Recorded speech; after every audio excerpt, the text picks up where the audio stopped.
جی شاہد بھائی، آپ کی بات بالکل سچی ہے۔ اصل مسئلہ یہ ہے کہ چونکہ یہ جو مسلمان گمراہ ہوئے ہیں نا، انہوں نے چونکہ ان کے بڑے جو تھے وہ ظاہری بات ہے ہندو تھے یہاں، اور جو اسلام کی جو بھی جس طریقے سے کلمہ ان تک پہنچا، لیکن انہوں نے کلمہ سمجھے بغیر پڑھ لیا اور سمجھ گئے کہ مسلمان ہو گئے۔ ان کے طریقے وہ ہندوؤں والے اور رسم رواج وہ ہندوؤں والے وہ نہیں انہوں نے چھوڑے ہیں۔ تو اب ہندوؤں کے لیے ایک بڑا مسئلہ یہ بن گیا ہے کہ وہ جب ان مسلمانوں کو دیکھتے ہیں تو وہ کہتے ہیں بھائی تم ہو تو ہندو، بس تھوڑے سے طریقے مختلف کر لیے، یہ طریقے جو مختلف کر لیے یہ نہ کرو، اور جو اپنے بڑے کرتے تھے وہی کرتے رہو، کیونکہ چیزیں تو وہی ہیں، ایک جیسی ہیں، تو ہم سارے مسئلے حل ہو جائیں گے، ایک جیسے ہو جائیں گے۔ وہ اس طرح سوچتے ہیں۔ یہ موتی جواہر لال نہرو کے بارے میں آتا ہے کہ اس نے ایک دفعہ بڑی تاریخی تقریر کے اندر یہ بات کہی تھی۔ کہتا ہے کہ مجھے بھی کبھی کبھی شک ہوتا تھا کہ یہ مسلمان اور ہندو دو ہی قومیں نہ ہوں، کیونکہ یہ دو قومی نظریہ آ گیا ہے تھا کہ ہم دو قومیں ہیں جی، تم وہ ہو اور ہم یہ ہیں۔ تو اس نے اس پر یہ تبصرہ کیا کہ کہتا ہے مجھے بھی کبھی کبھی خیال ایسا وسوسہ سا آتا تھا کہ کہیں دو ہی نہ قومیں ہوں۔ کہتا ہے جب میں نے اجمیر کا عرس دیکھا ہے اور وہاں جو کچھ یہ مسلمان کر رہے تھے وہ چیزیں جب میں نے دیکھی ہے تو میں اعلان کرتا ہوں کہ وہ میرا وسوسہ بھی غلط تھا۔ یہ ایک قوم ہے، صرف تھوڑے طریقے اور نام ان کی بدلی کیے، ان کی بنیاد ایک ہے، ان کی ذہنیت ایک ہے، لہٰذا یہ اکٹھے رہ سکتے ہیں، یہ اس نے کہا تھا۔ اگر یہ مسلمان اصلی مسلمان ہوتے تو کیوں وہ یہ بات کہتا؟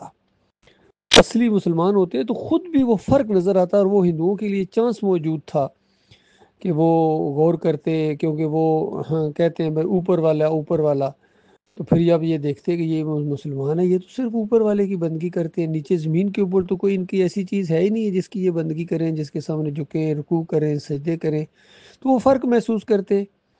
اب وہ یہ فرق نہیں محسوس کر رہے، اس کے لیے یہ مجرم ہیں، یہ مسلمان بڑے مجرم ہیں۔ اللہ تعالیٰ ان کو ہدایت دے۔ اور بس تھوڑے اور زیادہ کا فرق ہے، کسی میں زیادہ شرک ہے، کسی میں کم شرک ہے، لیکن شرک کے ساتھ سب کے رابطے ہیں، شرک چھوڑنے کے لیے تیار نہیں ہیں ان کے، ایسا ان کے لیے میٹھی چیز بن گئی ہے، ماں کے دودھ کی طرح اس کو چوستے ہیں۔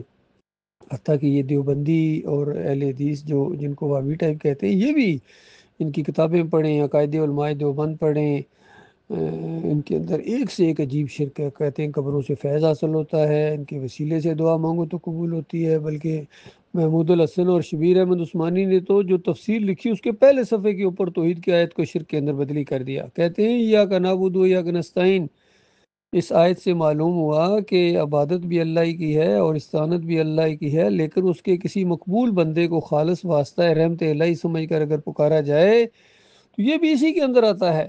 بتائیے، جب یہ فلسفہ علماء نے دیا تو تب ہمارے جو عام عوام ہیں وہ جا کے مزاروں کے سامنے سجدے کرتے ہیں، جس طرح عمران خان کے سجدے مشہور ہیں، قبر کے سامنے سجدے بھی کرتے ہیں اور کہتے ہیں ایاک نعبد و ایاک نستعین قائم ہے۔ کوئی نظر و نیاز کر رہا ہے، 11ویں دے رہا، 12ویں دے رہا، اور پھر کہہ رہے ہیں ایاک نعبد و ایاک نستعین بھی ابھی قائم ہے۔ کوئی یا علی مدد کے نعرے لگا رہا ہے، یا رسول مدد کے نعرے لگا رہا ہے، کہتا ہے ایاک نعبد و ایاک نستعین کا میں ماننے والا ہوں۔ خادم حسین رضوی کے اندر کون سا شرک نہیں تھا؟ ہر شرک کا اس نے دفاع کیا، اور ساتھ ہی ایاک نعبد و ایاک نستعین کا ایسا مخرج کے ساتھ قرت کرتے تھے، گردانے کرتے تھے۔ طارق جمیل کو دیکھ لیں، طاہر القادری کو دیکھ لیں، حتیٰ کہ یہ علی انجینئر ہے اس کو دیکھ لیں، یہ شرک اور کفر کرنے والوں کو کہتا ہے میں اپنا امام مانتا ہوں، یہ سمجھتا ہے ایاک نعبد و ایاک نستعین ابھی قائم ہے۔ یہ معاملہ ہے میرے بھائیوں۔ اسی طرح جو توحید کے اندر آ گئے تھے بعد میں، محمد حنیف جیسے لوگ، قاری خلیل الرحمن جیسے، منور سلطان جیسے، انہوں نے کہا کہ اگر ایک نبی دوسرے نبی کو سجدہ بھی کرے گا تب ایاک نعبد و ایاک نستعین قائم ہے۔ کہتے ہیں اللہ تعالیٰ نے اپنی ایک صفت عیسیٰ علیہ السلام کو دے دی۔ تو اس طرح کی باتیں انہوں نے کہیں، کہتے ہیں جب چاہے اللہ تعالیٰ کسی کو صفت دے دے، یہ محمد حنیف کا قول تھا۔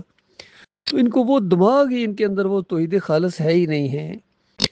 اور اب ان کو جب ہم سمجھاتے ہیں تو کبھی ہمیں انتشاری کہتے ہیں، کبھی باغی کہتے ہیں، کبھی قتل کی دھمکیاں دیتے ہیں۔ یہ سارے گٹھے ہو گئے شرک کے اوپر، اور اللہ نے فیصلہ کر دیا ہے انہ من یشرک باللہ فقد حرم اللہ علیہ الجنہ، جس نے اللہ کے ساتھ شرک کیا اور توبہ کیے بغیر اس کی موت آ گئی، پکی اور آخری بات یہ ہے کہ اس پر اللہ نے جنت کو حرام قرار دے دیا۔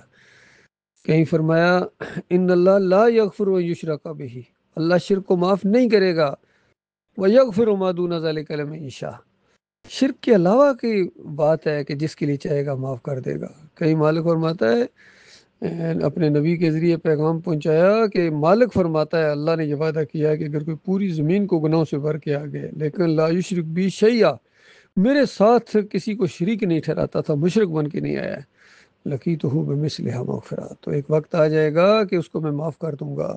یہ ساری چیزیں موجود ہیں، لیکن پھر بھی قوم کو یہ بات سمجھ میں نہیں آ رہی ہے۔ جو شیلی تقریریں ان کے لیڈر کرتے ہیں، کبھی نعرہ تکبیر بھی لگاتے ہیں، پھر نعرہ حیدری بھی لگاتے ہیں، سب مکس کر دیا، کھچڑی مچا دی انہوں نے۔ پھر یہ جہاد بھی کرتے ہیں، یہ لڑائیاں بھی کرتے ہیں، ان کے مرتے بھی ہیں، ان کو شہید بھی کہتے ہیں۔ تو ان کے کہنے سے کیا ہوتا ہے؟ حقیقت تو وہ ہے جو اللہ تعالیٰ نے قرآن اور صحیح حدیث کے اندر بتا دی۔